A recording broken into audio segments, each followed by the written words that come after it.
नमस्कार बच्चों, कक्षा 9 के अध्याय संख्या 5 को अपने पढ़ रहे थे आधुनिक विश्व के चरवाहे। तो इनके बारे में पढ़ते समय हमने जाना था कि किस प्रकार से जो हमने दो देशों को उदाहरण को लिया था। प्रथम देश था हमारे पास भारत, द्वितीय था अफ्रीका, जिसके बारे में अभी अपने नेक्स्ट पार्ट में पढ़ेंगे।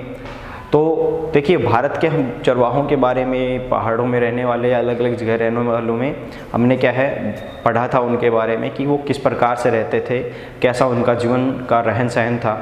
उन चीज़ों के बारे में पढ़ते हुए हमने क्या है जाना कि उनके सामने किस प्रकार की जो विपत्तियां आई थी औपनिवेशिक शासन शुरू होने के कारण।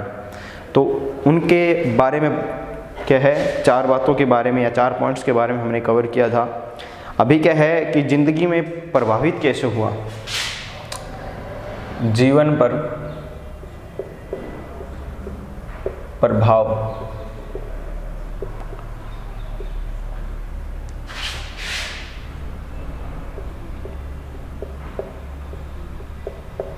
चरवाहों के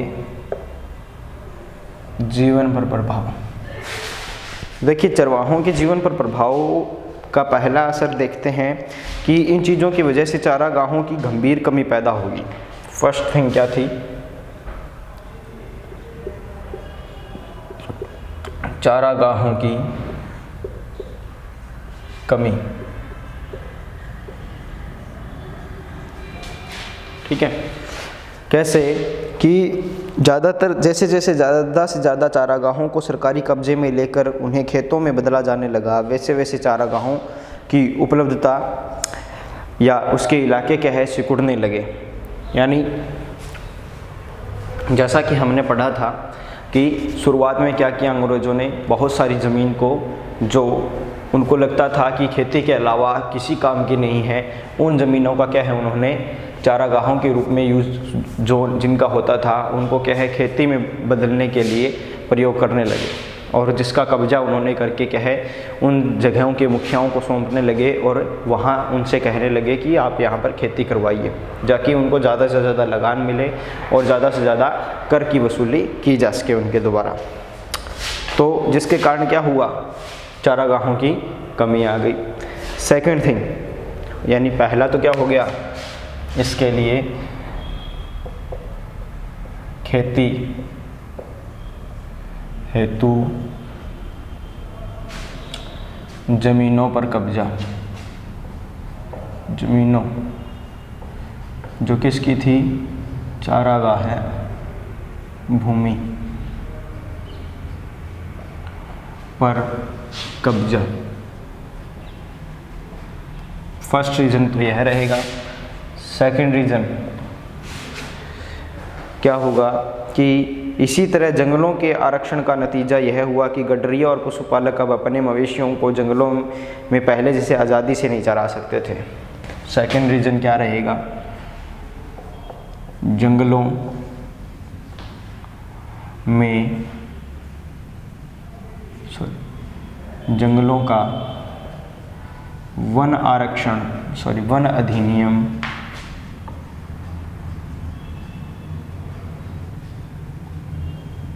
के द्वारा वन आरक्षण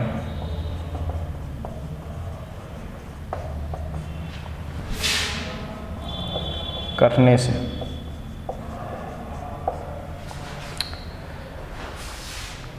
इसके अलावा जब चारागाह खेतों में बदलने लगे तो बचे कुछ चारागाहों में चरने वाले जानवरों की तादाद बढ़ने लगी। ठीक है, यानी फर्स्ट पॉइंट तो था हमारा कि चारागाहों की कमी किस कारण से थी। ठीक है, यह तो क्या रहे हैं कारण। अभी क्या है, चारागाहों की कमी के कारण समस्याएं क्या आई।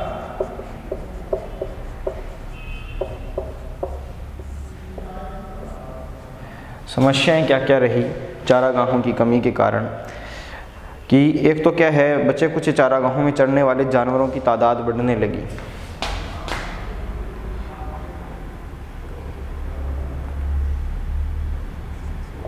बचे चारागाहों में जानवरों की संख्या या तादाद बढ़ने लगी।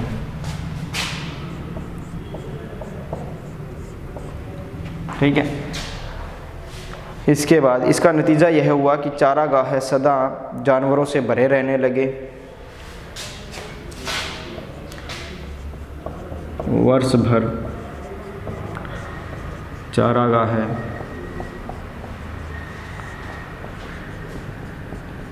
जानवरों से भरे रहने लगे।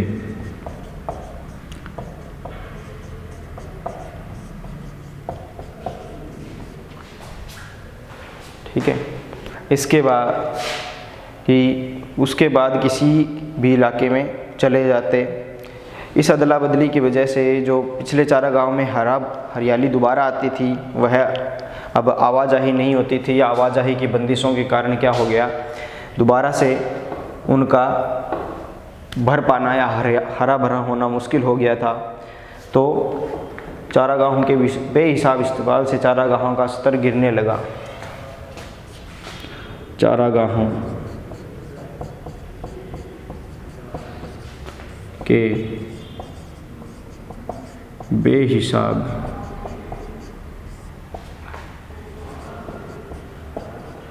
इस्तेमाल से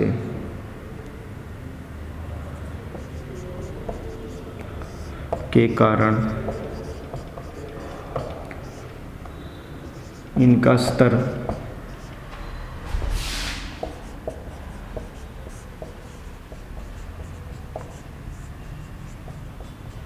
गिरने लगा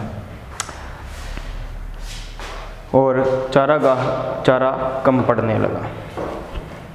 और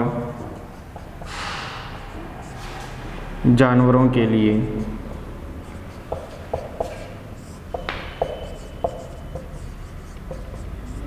चारा कम पड़ने लगा।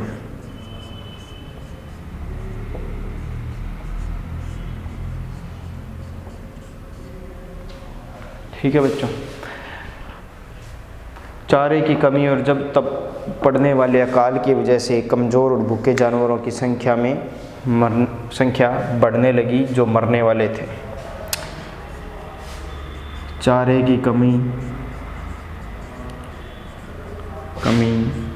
अकाल,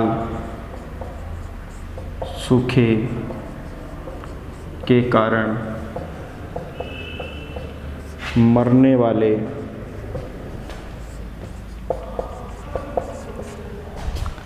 जानवरों की संख्या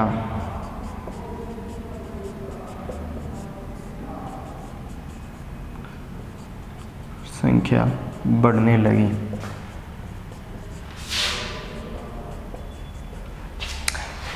तो यह क्या है, फर्स्ट पार्ट रहता है कि चरवाहों के जीवन पर क्या प्रभाव पड़ता है। तो पहला प्रभाव या संपूर्ण रूप से जो प्रभाव पड़ता है वो पहला यही कारण रहता है कि चारागाहों की कमी हो गई। चारागाहों की कमी के पीछे कारण क्या थे? कारण थे कि खेतु हेतु ज़मीनों पर कब्जा किया जाने लगा। जो चारागाह भूमि थी उसको खेती के रूप में क्या है परिवर्तन करने के लिए उनका कब्जा किया गया, जिसके कारण चारागाह सीमित हो गए। या जो जंगल थे उन पर भी क्या है वन अधिनियम की आड़ में आरक्षित वन बनाकर उनको कब्जे में ले लिया गया अंग्रेज़ों के द्वारा, जिसके कारण वहाँ पर भी क्या है चारागाहों की कमी होने लगी। जिसके कारण समस्याएं क्या क्या पैदा हुई, वो समस्याएं क्या क्या है जिनको अपने को याद रखना है, वो है कि बचे चारागाहों में जानवरों की संख्या या तादाद बढ़ने लगी। क्योंकि अब क्या है जगह तो थोड़ी हो गई थी, यानी चारागाह तो कम हो गए थे, लेकिन जानवर तो क्या है और भी ज़्यादा बढ़ते रहे। और दूसरा कि चारागाह कम होने के कारण सभी तरफ से जो जानवर होते थे वो वहीं पहुँचते थे जहाँ एक आधा चारागाह बचा हुआ था। सेकंड क्या है, वर्ष भर चारागाह जानवरों से भरे रहने लगे। ठीक है, क्योंकि अगर एक समय से दूसरे समय में दूसरी जगह जाना भी चाहे तो क्या है, बंदिशें लगाई हुई थी, रुकावटें लगाई हुई थी कि आप इस स्थान से दूसरे स्थान पर नहीं जा सकते हो वगैरह वगैरह। बहुत से उनको परमिट वगैरह लेने पड़ते थे, पास लेने पड़ते थे, तो बहुत ज़्यादा समस्याएं थी, जिसके कारण क्या है वर्ष भर क्या है सारी चारागाहें क्या भरे रहते थे। दोबारा से उनको हरा भरा होने का मौका ही नहीं मिलता था, जानवर वर्ष भर वही चरते रहते थे, जिसके कारण उनमें भी क्या है क्वालिटी में कमी आ रही थी। इसके हिसाब चारागाहों के बेहिसाब इस्तेमाल के कारण इनका स्तर गिरने लगा। जैसा कि मैंने बताया, अब पूरे साल खाएंगे तो बचेगा क्या, उनके पास ग्रो करने का टाइम ही नहीं मिलेगा प्लांटेशंस को, और जानवरों के लिए चारा कम पड़ने लगा। जाहिर सी बात है, जानवर बढ़े गए और पूरे वर्ष उसका यूज कर रहे हैं तो चारा तो कम पड़ना ही था। इसके बाद है चारे की कमी और अकाल या सूखे के कारण क्या हो गया, जानवर भी मरने लगे। यानी जो ये चरवाहा वर्ग था, जिनकी सबसे बड़ी संपदा या शक्ति या संपत्ति कह सकते हैं, वो ये जानवर थे, उनकी संख्या भी लगातार क्या है, मरने वाले जानवरों की संख्या जो है वो लगातार बढ़ने लगी। तो यह सब कुछ हुआ है इनके साथ। अब क्या है, इन बदलावों का उन्होंने सामना कैसे किया, यानी ये बदलाव हुए, ये उनकी समस्याएं थी, अब इनका सामना कैसे किया उन्होंने, वो देखते हैं अपने।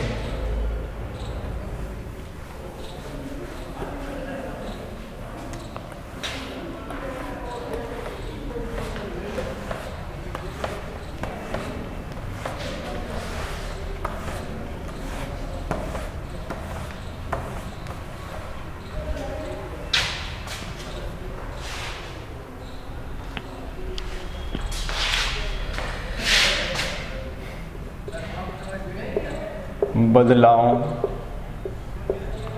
का सामना।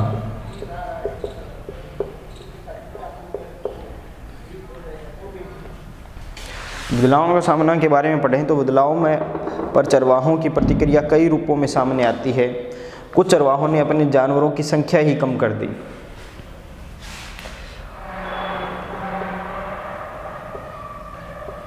जानवरों की संख्या कम कर दी गई।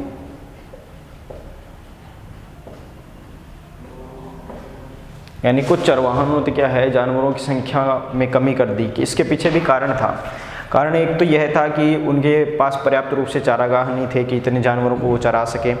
इसके अलावा दूसरा रीज़न यह था कि मैंने आपको पढ़ाया था कि उनको क्या रहता था कि प्रत्येक जानवर के ऊपर टैक्स देना पड़ता था। हर जानवर, प्रति जानवर के लिए क्या है, टैक्स लागू कर दिया गया था।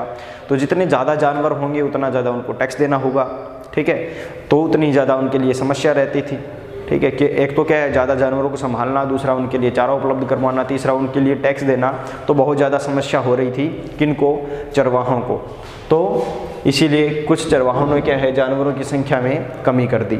इसके अलावा जो चराने के लिए पहले बड़े बड़े मैदान होते थे उनके पास, और पुराने चरवाहों का इस्तेमाल करना मुश्किल हो गया और नए नए चारागाह ढूंढ लिए थे। मिसाल के तौर पर ऊंट और भेड़ रखने वाले रायका 1947 के बाद न तो सिंध में दाखिल हो सके थे और न ही सिंधु नदी के किनारे अपने जानवरों को चरा सकते थे, ठीक है, क्योंकि सीमा रेखा खींची गई थी भारत और पाकिस्तान के बीच में। तो दूसरा उपाय उन्होंने ये निकाला कि नए चारागाह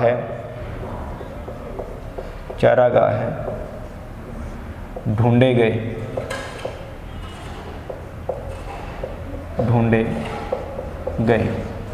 दूसरा उन्होंने उपाय यह निकाला कि नए चारागाह ढूंढ लेते हैं जहां वो अपने जानवरों को चरा सकते हैं, ठीक है। जैसे कि रायका का एग्जाम्पल लिया गया है कि वो पाकिस्तान की तरफ, सिंधु नदी की तरफ चराने नहीं ले जा सकते थे, ठीक है। कहाँ नहीं जा सकते थे, सिंधु नदी की तरफ नहीं जा सकते थे, या पाकिस्तान के चारागाहों में नहीं ले जा सकते थे। इसीलिए उन्होंने क्या किया, इन दोनों जगह की जगह पंजाब भारत के और हरियाणा क्षेत्रों में वह अपने जानवरों को चराने लगे थे। तो चरवाहों ने क्या है, यह भी युक्ति निकाली। किसी ने तो क्या है, जानवरों की संख्या में कमी की, और दूसरा क्या है कि वो नए चारागाह ढूंढकर लाने लगे या नए चारागाहों को ढूंढकर वहाँ अपने जानवरों को चराने लगे। समय के गुजरने के साथ साथ कुछ धनी चरवाहे ज़मीन खरीदकर एक जगह रहने लगे।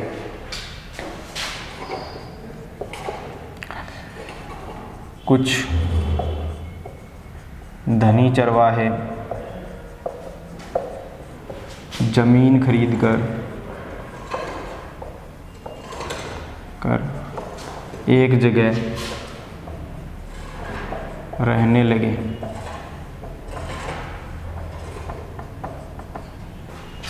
ठीक है। इसके अलावा जिन चरवाहों के पास ज़्यादा पैसा नहीं था वो सूदखोरों से ब्याज पर कर्ज लेकर दिन काटने लगे।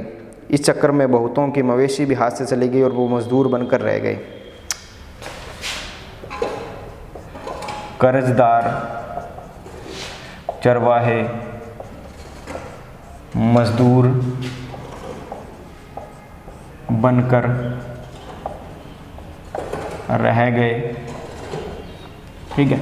ये अब जिन्होंने ज़मीन खरीद ली थी वो तो या तो व्यापारी बन गए या फिर खेती करने लगे थे, और जो गरीब थे, ठीक है, उन्होंने क्या किया, ब्याज लिया, कर्जा लिया और सूदखोरों के कर्जदार वो हो गए, जिसके कारण क्या है, उनकी सारी मवेशियां सूदखोरों ने अपने कब्जे में ले ली और जिसके कारण उनको किसका जीवन है, मजदूरी का जीवन बिताना पड़ा।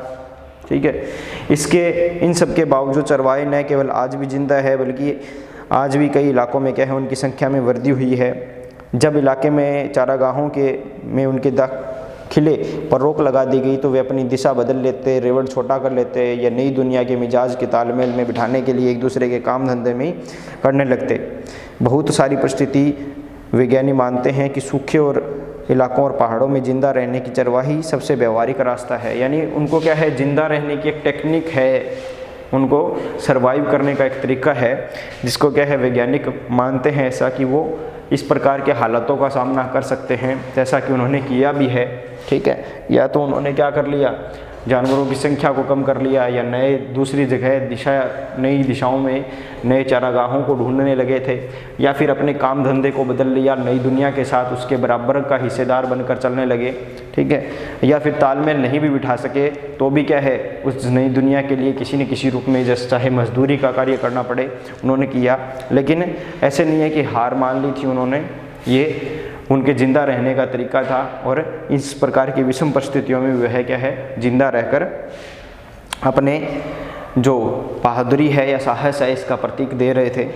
बहरहाल चरवाहों पर इस तरह के जो बदलाव सिर्फ हमारे देश में ही नहीं थे, दुनिया के बहुत सारे इलाकों में नए कानून और बसावट ने नए तौर तरीक़ों ने उनके आधुनिक दुनिया में आ रहे बदलावों के मुताबिक अपनी ज़िंदगी का ढर्रा बंधने का मजबूर कर दिया। आधुनिक विश्व में ये जो नए कानून नियम बन रहे थे, लोग सभ्य होने चाहिए, सभ्य तरीके से रहने चाहिए, एक प्रकार की कॉलोनी बनाकर रहने चाहिए, ये जो दकियानूशी विचार थे अंग्रेज़ों के, इन सभी के बीच में क्या है, ये जो एक प्रकार का जीवन का भाग था वह पिसता जा रहा था। सिर्फ भारत में ऐसा नहीं था, भारत के अलावा अन्य देशों में भी ऐसा होता जा रहा था, जिसके बारे में अपने कहे सेकंड एग्जाम्पल जो पढ़ेंगे वह देश होगा अफ्रीका।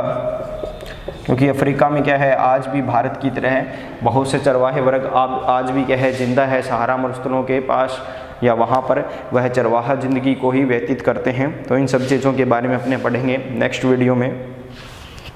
ठीक है। जो भी अफ्रीका के चरवाहा जीवन है उसके बारे में पहले पढ़ेंगे, उसके बाद उनकी जो समस्याएं थी या औपनिवेशिक शासन शुरू होने के बाद किस प्रकार से उनके सामने लगातार समस्याएं बढ़ने लगी और फिर उन समस्याओं का सामना उन्होंने कैसे किया, या उनका जो जीवन था वह पहले कैसा था और किस प्रकार के उनके नियम थे। ठीक है। या उनके सामने किस किस प्रकार की प्राकृतिक और मानवीय रुकावटें उनके सामने पैदा हुई थी, इन सब चीज़ों को इस चैप्टर में अपने देखेंगे और उनका सामना उनके द्वारा किस प्रकार से किया। यह चीज़ें भी क्या है, उनके द्वारा जो जीवन जीने का हुनर अपने द्वारा सिखाया गया है, प्रकृति में के अनुरूप अपने आप को ढालकर उन्होंने जो दिखाया है, उन चीज़ों के बारे में अपने पढ़ेंगे नेक्स्ट वीडियो में। तो इसके यहाँ तक नोट्स बनाइए कि भारत वाले किस प्रकार से रहते थे और किस प्रकार से उन्होंने ज़िंदा रहना सीखा था। ठीक है। धन्यवाद।